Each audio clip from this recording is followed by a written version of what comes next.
तपाईहरुसँग यस्तो खालको लेनोभोको आइडियापड 110 ल्यापटप यस्तो खालको लेनोभोको ल्यापटप अथवा डेलको ल्यापटप छ भने हामी यो ल्यापटपमा एसएसडी कसरी लगाउने भनेर म भिडियो बनाउन गइरहेछु है। यो ल्यापटपमा हामीले कसरी बनाउने भनेर कसरी यसमा एसएसडी लगाउने हामीसँग यसमा हार्ड डिस्क छ पहिला है। हार्ड डिस्क छ, ल्यापटप स्लो भएको छ। यसमा चाहिँ एसएसडी हामीले कसरी लगाउने।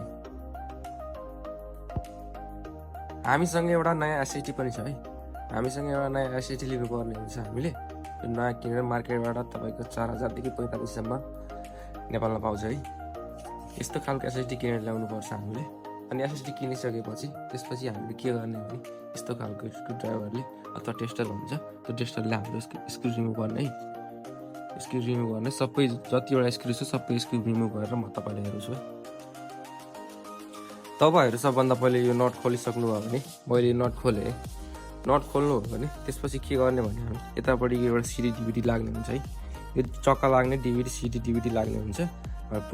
पुरानो नयाँ सिडी डिभिडी आउने गर्थ्यो। तर यसलाई के गर्ने भने यसरी हामीले तान्यो भने निस्किन्छ है। यसरी तान्यो भने निस्किन्छ। अनि त्यसपछि हामीले एउटा अझै के इम्पोर्टेन्ट कुरा छ भने हामीले फर्स्ट टाइम ल्यापटप खोलेछ भने यस्तो खालको नटहरु हुन्छ निस्कियो भने सबै पालको नट गर्ने है। हामीले काउन्ट गर्ने सबै पालको नटहरु काउन्ट गर्ने। किनभने हामीले खोलिसकेपछि हाम्रो यहाँ कुनामा नटहरु हुन्छन्, ध्यान हुँदैन हामीलाई, खुलेन भने यो हामीले निकाल्ने बेलामा टुट्छ है। यो टुट्छ, कभर टुट्छ, भित्रको मोटर बोथ पनि ड्यामेज हुन सक्छ है। त्यही भएर हामीले यो गन है कतिवटा छ यसलाई काउन्ट गरेर पाल अनुसार यतिवटा काउन्ट गरेर यहाँ हुनु पर्यो हैन। अनि त्यसपछि के गर्ने भने मैले यो खोलेर सुरुबाट राखेछु है। अघिदेखि मैले खोलेर राखेँ। तपाईहरु के गर्नु भने यसलाई खोल्नु है। यसलाई चाहिँ यो साइडले बिस्तारै खोल्नु। मैले अलि छिटो खोले अहिले। अनि भित्र यस्तो तपाईको हुन्छ है। यस्तो भित्र हुन्छ। तपाईको यहाँ हार्ड डिस्क लागेको छ है। यहाँ तपाईको हार्ड डिस्क हुन्छ। हार्ड डिस्कलाई हामीले निकालेर यहाँ यही ठाउँमा हामीले एसएसडी हाल्नुपर्छ है। तपाईले एसएसडी लगाउने बेलामा यो एसएसडी हार्ड डिस्क भएको ठाउँ मात्रै चलाउनु है। अरु कुनै ठाउँ तपाईले चलाउनु पर्दैन। यो ठाउँ मात्रै तपाईले चलाउनु पर्छ है। अनि हामीले यो ठाउँ चलाउनु।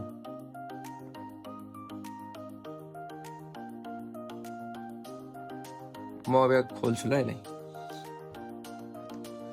यसलाई हामीले के गर्ने भने खोल्ने सुरुमा यहाँ नटहरु हुन्छ। यसको हामीले नट खोल्ने।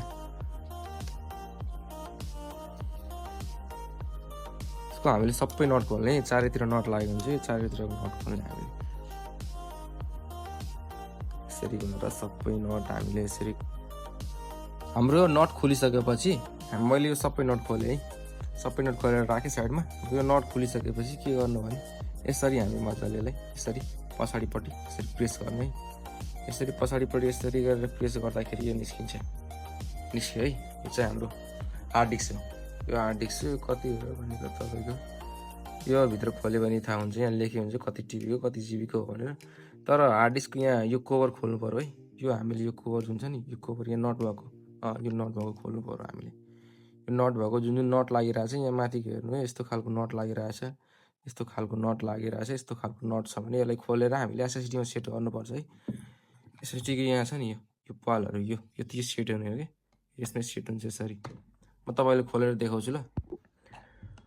मैले यो चारैतिरको नट खोले है। चारैतिरको नट खोलिसकेपछि यो यस्तो निस्किन्छ है। यो यस्तो निस्किन्छ। यो कभर मात्रै निस्किन्छ। यो कभर हामीले यो हार्ड डिस्क हेर्नु है। यो हार्ड डिस्क 1 टिबीको हार्ड डिस्क है। हार्ड डिस्क 1 टिबीको छ। हामीले यो हार्ड डिस्क साइड लगाएर यसलाई चाहिँ केसमा भित्र हालेर यसलाई चाहिँ हामीले यसरी हाल्नुपर्छ है। यसरी भित्र मजाले पोइन्टको ठाउँमा यसलाई यसरी मजाले समातेर यहाँ चाहिँ हामीले के गर्नु पर्यो भने यसरी अलि माथि गएर समातेर यहाँ चाहिँ सबै नट लगाउनु पर्यो है। यतापट्टि पनि सबैमा नट लगाउनु पर्यो हामीले। म नट लगाएर देखाउँछु है। स्क्रु लगाएर चारवटा स्क्रु मैले लगाएर यसमा यसो चाहिँ मिलाएर मैले स्क्रु ड्राइभरले टाइट गरेँ। अनि यो टाइट गरिसकेपछि तपाईँ यहाँ राख्नु है साइडमा राखेर। अनि तपाईसँग यस्तो खालको दुईटा भनेको कुनै ब्रस छ भने तपाईको यस्तो ब्रस छ होला सबैको घरमा है। यस्तो ब्रस पनि छ भने यस्तो ब्रसले सफा गर्दा झन् राम्रो हुन्छ है। म चाहिँ यस्तै ब्रसले सफा गर्छु। तपाईहरु यस्तो ब्रस छ भने यस्तो ब्रसले पनि अलि माथि सफा गर्दा हुन्छ है। यसरी सफा गर्दा हुन्छ। यसले फरक पर्दैन। फेरि जोरले चाहिँ प्रेस नगर्नु। ब्रस चाहिँ भिजेको हुनु परेन है।